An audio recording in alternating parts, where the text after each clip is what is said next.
Well, Doug Ford is the brand new leader of Ontario's Progressive Conservative Party, although initially the results were disputed by Christine Elliott. Elliott finally conceded defeat yesterday and congratulated Doug Ford on his victory, releasing the statement saying, "After completing my review, I'm confident in the results. I extend my congratulations to Doug Ford on a hard-fought campaign." Elliott's also promising to run for the party in the provincial election.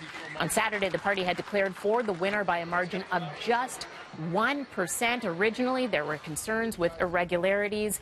And joining us right now is political strategist Jim Warren with what this means for the PCs and their provincial election campaign. Jim, you were there on Saturday.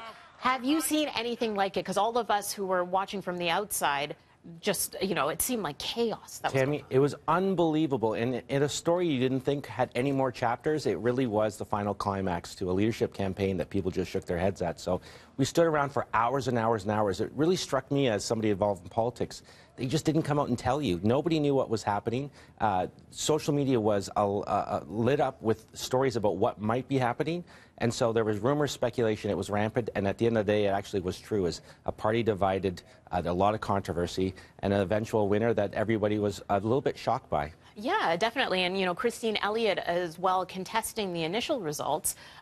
What do you think this says about the party? And are they going to be able to convince voters that they have it all together when there's this disarray happening, starting from Friday with the court injunction right through the convention?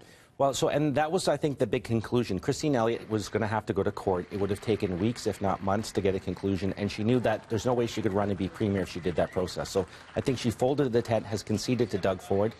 It's going to be a real challenge. The plus for the Tories now is they have a candidate who's very media savvy, who is a populist, and who has a broad base of support in Toronto that we know from the last mayor's race. The bad news is he's a very polarizing figure. You either love Doug Ford or you hate Doug Ford.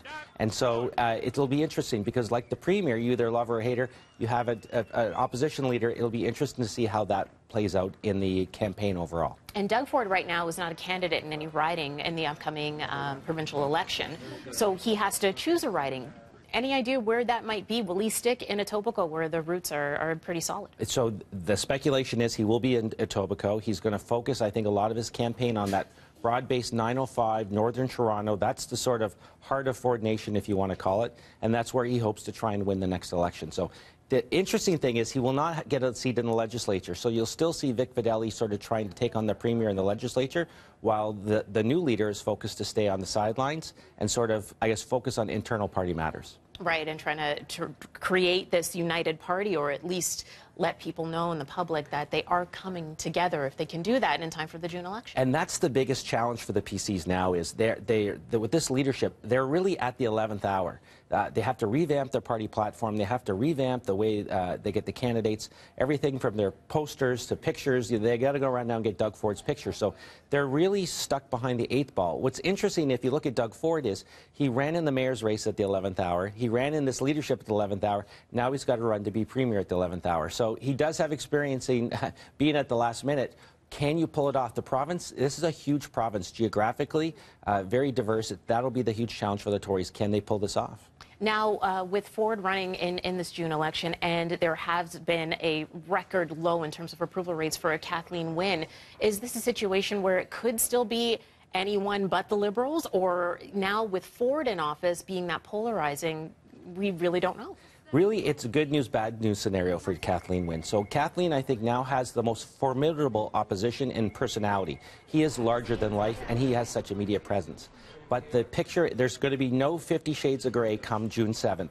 You either are going to want one side, which Kathleen Wynne is going to talk about new programs, new spending, and a very activist agenda, versus the complete and total contrast in Doug Ford, who's going to talk about cutting, going to talk about that sort of stop the gravy train, that he's going to find savings and balance a budget and probably cut your taxes. So the question will be very clear, and you'll have a clear choice on June 7th.